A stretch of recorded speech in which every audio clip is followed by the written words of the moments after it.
Selamat pagi. Yang terhormat Bapak Ibu penilai sertifikasi dosen gelombang 1 tahun 2025.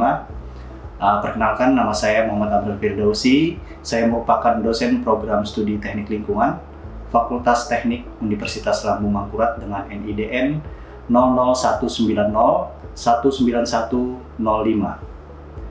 Video ini merupakan salah satu dari bagian penilaian sertifikasi dosen gelombang 1 tahun 2025 pada pernyataan diri dosen dalam bentuk unjuk kerja Tridharma perguruan tinggi atau PDD UK TPT pada bidang pengajaran. Adapun mata kuliah yang ingin saya sampaikan adalah perencanaan pengelolaan sampah, di mana mata kuliah ini terdiri dari 3 SKS dengan 2 teori dan 1 praktek. Deskripsi mata kuliah perencanaan pengelolaan sampah ini adalah membahas dasar-dasar pengertian sampah dan jenis-jenisnya. Dikaji pula permasalahan utama pengelolaan sampah di Indonesia, termasuk aspek timbulan, aspek komposisi, dan karakteristik sampah. Mahasiswa akan mempelajari konsep daur ulang, teknik penanganan, teknik pewadahan, teknik pengumpulan, dan teknik pemindahan, hingga pengangkutan sampah. Selain itu, mata kuliah ini juga mencakup metode pengolahan dan sistem pengurukan akhir landfilling sebagai bagian dari strategi pengelolaan sampah yang berwawasan lingkungan. Adapun capaian pembelajaran pada mata kuliah ini adalah CPL 7, di mana mahasiswa mampu mengaplikasikan teknologi lingkungan yang inovatif dan menerapkan pengendalian pencemaran di lingkungan lahan basah yang berkelanjutan. Adapun capaian pembelajaran mata kuliah, yang pertama, mahasiswa mampu merencanakan sistem pengolahan sampah kota atau kawasan, baik dari segi aspek teknis operasional maupun dari segi aspek non-teknis. Yang kedua, mahasiswa mampu mengaplikasikan teknik pengolahan sampah, mulai dari sumber penghasil sampah sampai sampah berada di TPA. Adapun pokok bahasan dari mata kuliah ini meliputi yang pertama adalah sumber, karakteristik, dan timbulan sampah. Yang kedua adalah pengolahan sampah melalui pengurangan. Yang ketiga adalah daur ulang sampah. Yang keempat adalah penanganan sampah. Yang kelima adalah pewadahan, pengumpulan, dan transfer sampah. Yang keenam adalah pengangkutan sampah. Yang ketujuh adalah pengolahan sampah. Dan yang terakhir adalah pengurukan atau landfilling sampah. Adapun outcome dari mata kuliah ini diharapkan mahasiswa dapat memiliki pemahaman yang komprehensif mengenai konsep dasar pengolahan sampah, mulai dari definisi, penggolongan jenis-jenis sampah, timbulan, komposisi, dan karakteristik sampah sebagai dasar perencanaan dan pengambilan keputusan. Mahasiswa juga mampu menganalisis konsep dan strategi pengurangan sampah atau 3R, serta memahami dan merencanakan teknik-teknik operasional dalam pewadahan, pengumpulan, pemindahan, pengangkutan, pengolahan, hingga pengurukan atau landfilling sampah. Selain itu, mahasiswa dituntut untuk mampu merancang sistem pengelolaan sampah yang efektif dan efisien, mencakup upaya minimasi serta pengelolaan aspek teknis, operasional, dan aspek non-teknis secara terintegrasi. Adapun rujukan utama yang digunakan dalam mata kuliah ini antara lain, yang pertama Damanhuri tahun 2016 tentang pengelolaan sampah terpadu, yang kedua Chobanoglu tahun 1993 tentang Integrated Solid Waste Management, yang ketiga dari Kementerian Lingkungan Hidup dan Kehutanan nomor 14 tahun 2021 tentang pengelolaan sampah pada bank sampah, dan yang terakhir ada dari Kementerian Lingkungan Hidup tahun 2021 tentang penyusunan kebijakan dan strategi daerah dalam pengelolaan sampah rumah tangga dan sampah jenis rumah tangga atau JATSRADA. Baik, selanjutnya untuk proses interaksi sebelum memulai perkuliahan, saya melakukan review materi perkuliahan yang sudah saya sampaikan pada minggu sebelumnya, yang bertujuan untuk mengingatkan kepada mahasiswa terkait materi tersebut. Pada saat pengajaran, saya menggunakan metode case method and collaborative learning dengan memberikan sebuah kasus agar mereka dapat berdiskusi mengenai studi kasus yang diberikan. Assalamualaikum warahmatullahi wabarakatuh. Selamat pagi. Apa kabarnya nih? Baik, sehat. Oke. Jadi hari ini kita akan melanjutkan perkuliahan dari pertemuan kelima kemarin tentang pewadahan pengumpulan. Jadi disambung dengan pertemuan ke-6, pewadahan pengumpulan dan pemindahan juga. Jadi sebelum kita lanjut memulai ini, kita doa dulu deh menurut kepercayaan agama dan masing-masing. Berdoa mulai.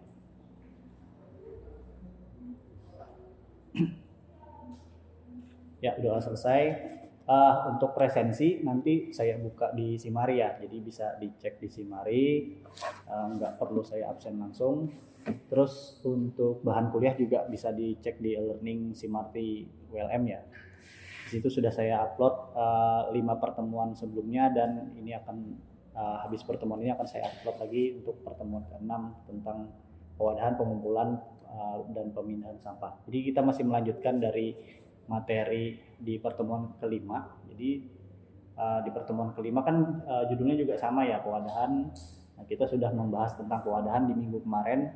Jadi sebelum saya masuk kita lanjutkan ke tahap pengumpulan, saya ada refresh section lah dulu, biar kita mengingat-ingat pelajaran kita di minggu kemarin. Kira-kira ada yang masih ingat nggak tentang apa sih ya pertemuan kita minggu kemarin di pertemuan kelima itu? Ada yang bisa jawab? Ya, silakan. Untuk pertemuan sebelumnya kita ada kriteria dari kontainer. Oke. Ada 5 poin. Mungkin disebutkan salah satunya itu terbuat dari bahan yang kuat dan durable, itu maksudnya ya kuat. Ya. Kedua itu memiliki kapasitas volume 6 sampai 8 meter kubik. Ketiga itu tidak mudah hembes. Yang keempat itu mudah digunakan. Yang kelima terakhir itu ada penutupnya Pak, jadi rapat. Oke. Nah, jadi mungkin di pertemuan kemarin masih diingat ya tentang on-site handling facility ya istilahnya. Artinya tentang pewadahan sampah itu gimana sih harusnya. Nah, tadi seperti yang dijelaskan ada yang tipe kontainer ya. Oke, jadi untuk mengingat lagi di sini saya bikinkan, ya kita mengingat-ingat lah inti dari pertemuan sebelumnya. Kalau misalnya on-site handling facility ini, ini contohnya kalau kita biasanya ini punyanya Amroll Truck ya. Nah, di sini solid waste containment objective. Jadi tujuannya memang supaya terlihat supaya enak dipandang lah, artinya tidak berceceran sebenarnya. Kalau misalnya kenapa sih harus diwadahi, itu pasti untuk tidak berceceran. Terus kenapa diwadahi berikutnya, supaya lebih mudah untuk dikumpulkan, dipindahkan nantinya. Kalau misalnya nggak ada wadahnya kan kayak ilegal ya, TPS ilegal misalnya seperti itu kan pasti akan sulit, akan memindahkannya perlu waktu lagi. Nah, terus di sini kan ada tipenya, tipe kontainer tadi benar seperti yang sudah dijelaskan. Ada yang berupa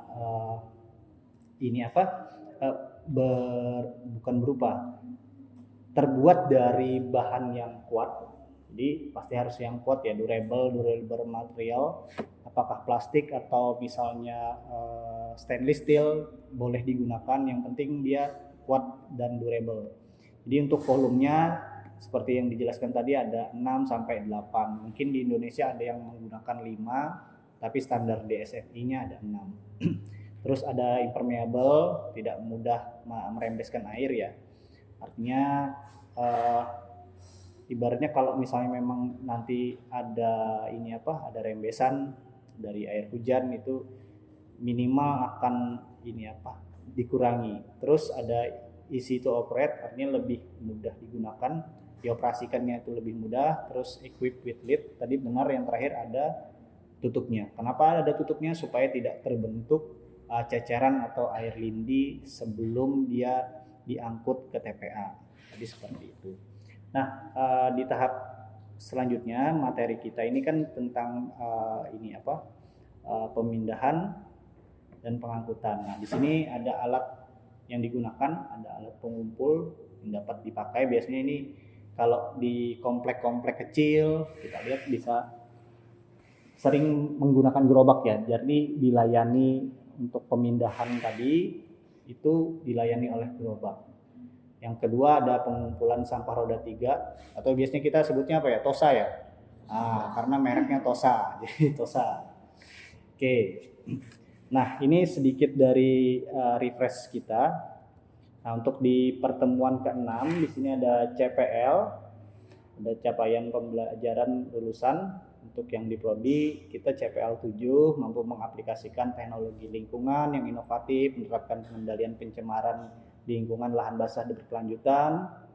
Untuk CPMK-nya ada CPMK 1 dan 2 mampu merencanakan sistem pengolahan sampah kawasan baik dari segi aspek teknis, operasional maupun dari segi aspek non teknis. Yang kedua mampu mengaplikasikan teknik pengolahan sampah mulai dari sumber penghasil sampai sampah berada di TPA.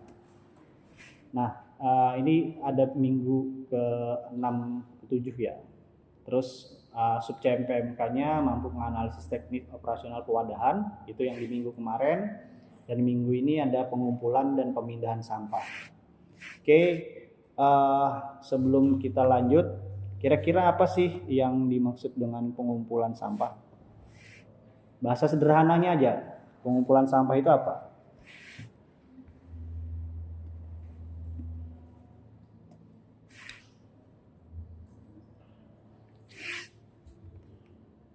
Kalau menurut definisi, jadi kalau menurut Undang-Undang Nomor 18 Tahun 2008, pengumpulan sampah itu adalah proses penanganan sampah untuk dengan cara pengumpulan dari masing-masing sumber sampah. Jadi sumbernya itu dari mana? Sumber sampah dari rumah, kantor, artinya yang memang menghasilkan. Itu contoh simpelnya. Jadi untuk dipindahkan ke tempat penampungan sementara, dipindahkan ke pengolahan sampah skala kawasan. Yang ketiga diangkut langsung ke tempat pemrosesan akhir. Jadi ada beberapa model ini nanti akan disesuaikan dengan Permen PU nomor 3 tahun 2013. Nah, untuk mempersingkat waktu, jadi biasanya bisa dilihat seperti ini. Nah, kalau misalnya pola pengumpulan sampah individual langsung itu dibawa ke sendiri ke dump truck. Jadi contohnya kalau misalnya kita ya di pinggir jalan orang ada dump truck, ada petugas kebersihan, ya tinggal masukin aja ke dump truck. Itu contoh dibawa sendiri atau individual langsung. Nah, ketika itu langsung dibawa ke TPA. Nah, jadi prosesnya dibawa sendiri, terus dump truck membawa langsung ke TPA. Nah, contoh lain, ini misalnya dump truck tadi berangkat dari pool. Pool itu kan tempatnya truk-truk tadi ya, truk kumpul, biasanya di UPT atau di DLH misalnya. Nah, dari dump truck ini dia ngambil kantong-kantong plastik di perumahan. Pernah nggak sih lihat truk itu ngambil langsung sampahnya di depan jalan atau langsung di depan rumah? Nah, kalau di daerah dekat saya, daerah Sekumpul itu ada seperti itu. Jadi biasanya di mana jalan-jalan yang memang dilalui rute jalannya itu biasanya langsung diambil langsung ke TPA. Jadi persyaratan operasionalnya di sini kondisi topografinya bergelombang, hanya dapat pengumpulan mesin yang dapat beroperasi. Terus kondisi jaraknya cukup lebar, jumlah timbunan sampah kurang dari 0,3 meter kubik per hari, dan sumber sampah beralokasi di jalan protokol. Artinya memang harus di jalan protokol dia. Jadi sesuai dengan jalur truknya. Oke, selanjutnya ada pengumpulan sampah individual tidak langsung. Nah, ini pengumpulan sampah individual tidak langsung tadi yang pakai gerobak sampah seperti yang di slide sebelumnya. Kalau misalnya pakai gerobak sampah artinya kan ada yang melayani ya, artinya dilayani petugas kebersihan. Nah, ini contohnya biasanya di komplek-komplek besar seperti itu. Biasanya ada gerobak sampah yang melayani. Nah, dia akan ambil dari rumah 1, rumah 2, jalan terus ke rumah 3. Ketika sudah penuh dia akan masukkan ke bak sampah atau TPS. Nah, jadi persyaratan operasionalnya seperti ini. Oke. Jadi untuk topografinya landai kurang dari 5%, dapat menggunakan alat pengumpul non mekanis, alat pengumpul dapat menjangkau lokasi, dan harus ada organisasi pengelola pengumpul sampah. Artinya biasanya di sini kan ada iuran ya. Biasanya kalau di komplek-komplek itu ada iuran bukan retribusi tapi sifatnya iuran sampah. Jadi dikelola, ada organisasi pengelola pengumpul sampahnya. Oke, setelah kembali, dump truknya langsung ambil. Pola pengumpulan sampah komunal langsung. Nah, di sini ada transportation. Jadi dibawa sendiri dulu, dibawa sendiri. Jadi masing-masingnya dikumpulin dulu di sini. Jadi dikumpulkan jadi satu tempat dulu. Nah, terus ketika sudah penuh, lalu truk dari pool ngambil dari TPS dibawa ke TPA. Oke. Selanjutnya ada komunal tidak langsung. Yang pertama dia bawa sendiri dulu nih. Nah, terus ada gerobak sampah juga. Artinya kan tidak yang tadi sebelumnya ada hanya dibawa sendiri ya. Di sini kan ada kombinasi antara yang dibawa sendiri langsung ke wadah komunal, terus ada beberapa yang dilayani oleh petugas kebersihan. Dari gerobak sampah dibawa sendiri langsung menuju wadah komunal. Ketika sudah dikosongkan dari TPS tersebut, lalu gerobak sampah ini menuju TPS, selanjutnya dari dump truck dari pool menuju TPA. Oke, jadi wadah komunal ini biasanya bukan seperti TPS. Pernah lah lihat di komplek ada kayak TPS, cuman biasanya lebih kecil. Tidak dilayani oleh petugas pengangkut, artinya tidak dilayani truk langsung, tapi hanya dikumpulkan dulu di satu wadah. Biasanya di kompleks seperti itu, ada beberapa komplek yang memang masuk sampahnya tersebut dikumpulkan dulu, baru setelah terkumpul dibawa lagi oleh gerobak sampah menuju ke TPS. Karena misalnya komplek tersebut jauh dari jalan protokolnya, jadi tidak bisa dilayani langsung seperti itu. Nah, ini adalah contoh komunal tidak langsung. Nah, yang terakhir ada pola pengumpulan sampah. Di sini untuk fasilitas umum. Fasilitas umum ini kayak di jalan-jalan gitu. Dia ada penyapuan jalan dan fasilitas umum. Nah, jadi dari sapuan jalan ke gerobak sampah, terus dari bak sampah atau kontainer atau TPS-nya, kalau misalnya bentuknya kontainer pasti akan dilayani oleh Amrol Truck. Kalau yang bentuknya konvensional itu bisa dilayani dump truck. Nah, untuk penyapuan jalan ini kalau dicontoh di tempat kita bisa dilihat di mana? Pernah lihat pagi-pagi lah di Jalan Ayani? Nah, di Jalan Ayani itu kan rata-rata setelah dikumpulkan di sisi jalan langsung dimasukkan ke truk, langsung diangkut ke TPA. Nah, jadi seperti itu. Jadi ada persyaratan operasional, ada juru sapu yang bertugas untuk penyapuan jalan dan fasilitas umum. Yang kedua ada pengumpulan sampah hasil penyapuan dapat dilakukan secara langsung maupun tidak langsung.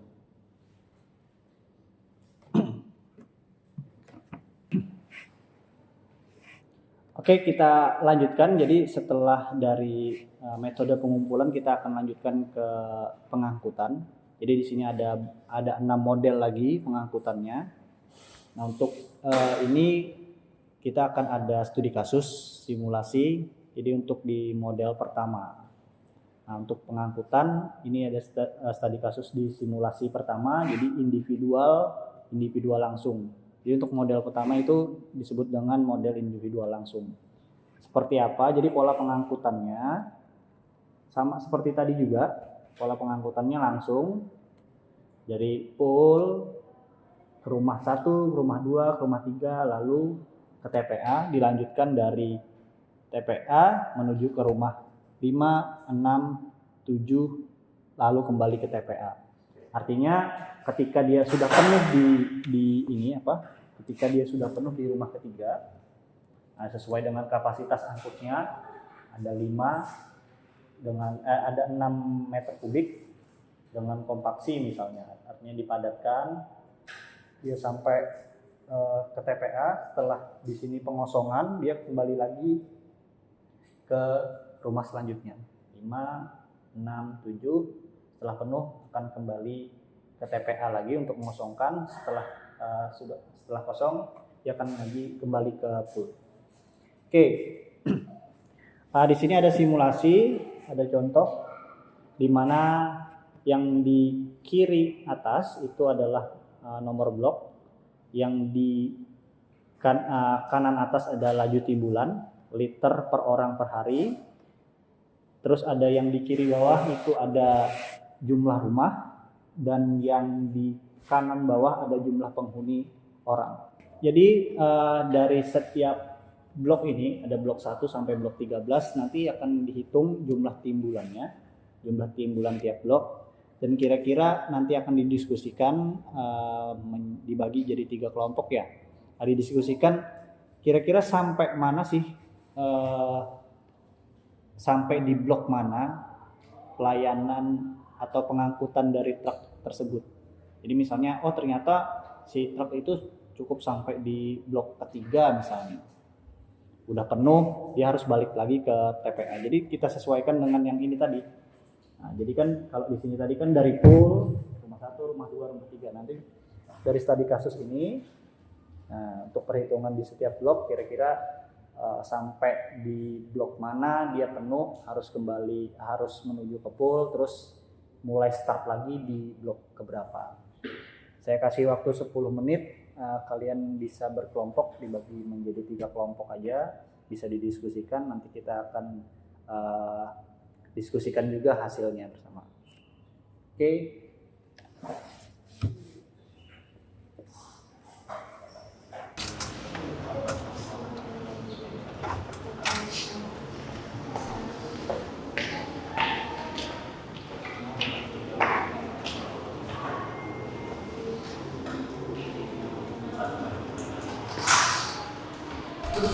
Nah, tinggal dikalikan aja semuanya jumlahnya itu.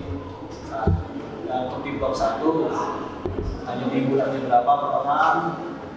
Ketika di blok 1 itu ada jumlah rumahnya 32 rumah, tinggal dikalikan dengan hanya timbulannya, tinggal dikalikan lagi dengan jumlah rumahnya. Nanti didapatkan hanya timbulannya berapa di blok 1. Nah, setelah itu sesuaikan dengan kapasitas. Jadi nanti bisa kelihatan bervariasi sih ternyata kalau untuk melayani 13 blok tadi itu perlu bervariasi.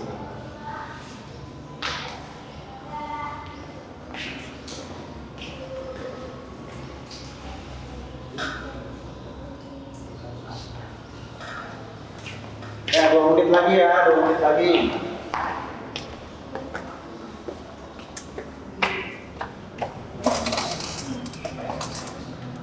Oke, sudah selesai diskusinya. Jadi untuk yang kelompok pertama, untuk di blok 1 berapa? Untuk di blok 1 jumlah Ya. 259,2 liter per hari. 2, 3, 4-nya berapa? Untuk di blok 2 ada 840 liter per hari. Oke. Blok 3-nya 437,50 liter per hari, dan pada blok 4 408 liter per hari. Oke. Di kelompok 2 selanjutnya di nomor blok 5 sampai blok 8. Di Jawa Pak, untuk di blok 5 itu ada 316,40 liter per hari. Oke. Di blok 6 ada di 700,80 liter per hari. Lalu di blok 7 ada di atas 980,00 liter per hari. Lalu di blok 8 itu ada di angka 540 liter per hari. Oke. Selanjutnya di kelompok terakhir. Iya Pak, untuk blok 9 itu ada 896,4 liter per hari. Terus blok 10 ada 421,6 liter per hari. Blok 11 346,5 liter per hari. Blok 12 332,8 liter per hari, dan blok terakhir 425,6 liter per hari. Oke. Nah, jadi untuk tabulasinya ketika sudah dihitung semuanya, jawaban kalian sudah benar. Artinya kan tinggal dikalikan aja jumlah rumah dikalikan jumlah penghuni dikalikan laju timbulannya. Dapatlah hasil seperti ini.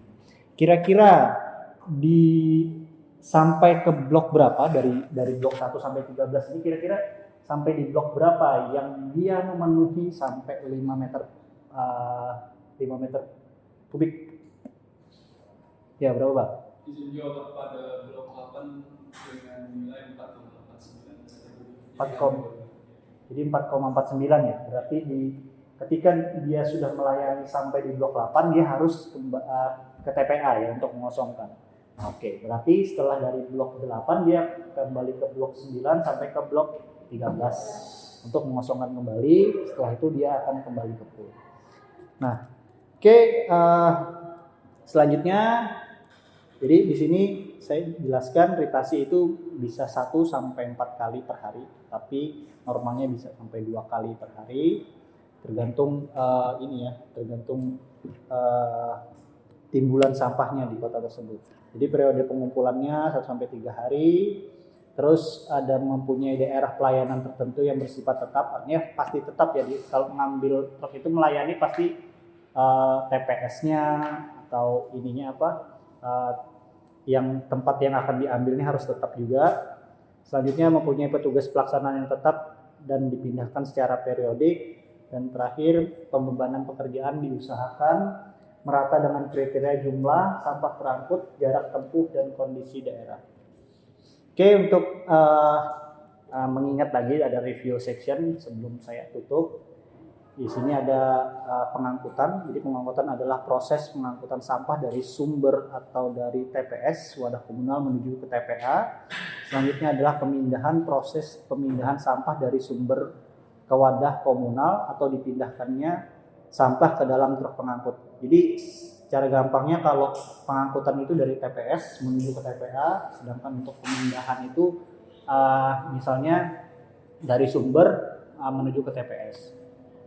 Nah, untuk pola pengumpulannya sudah saya jelaskan, ada individual langsung, individual tidak langsung, komunal tidak langsung, dan penyapuan jalan. Oke, referensi yang saya gunakan untuk perkuliahan hari ini masih sama dari Cobonoblus sampai dengan SNI tahun 2022. Ini semua materinya bisa kalian dapat unduh di learning di Simari ya, tentang pengelolaan sampah di folder pertemuan ke-6.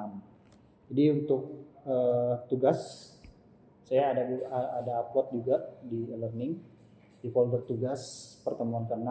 Ini bisa dikumpulkan nanti tanggal 3 Juli 2025 di masing-masing akun Simarinya ya. Terus untuk minggu depan pelajari tentang pola pengangkutan sampah dengan metode Whole Container System atau HCS dan Stationary Container System. Oke, sekian dulu perkuliahan hari ini. Semoga ilmunya bermanfaat. Assalamualaikum warahmatullahi wabarakatuh. Selamat pagi. Sekian video pembelajaran mengenai mata kuliah perencanaan pengelolaan sampah di Prodi Teknik Lingkungan, Fakultas Teknik Universitas Lambung Mangkurat. Semoga menjadi bahan pertimbangan yang baik untuk penilaian Serdos gelombang 1 tahun 2025. Terima kasih. Assalamualaikum warahmatullahi wabarakatuh.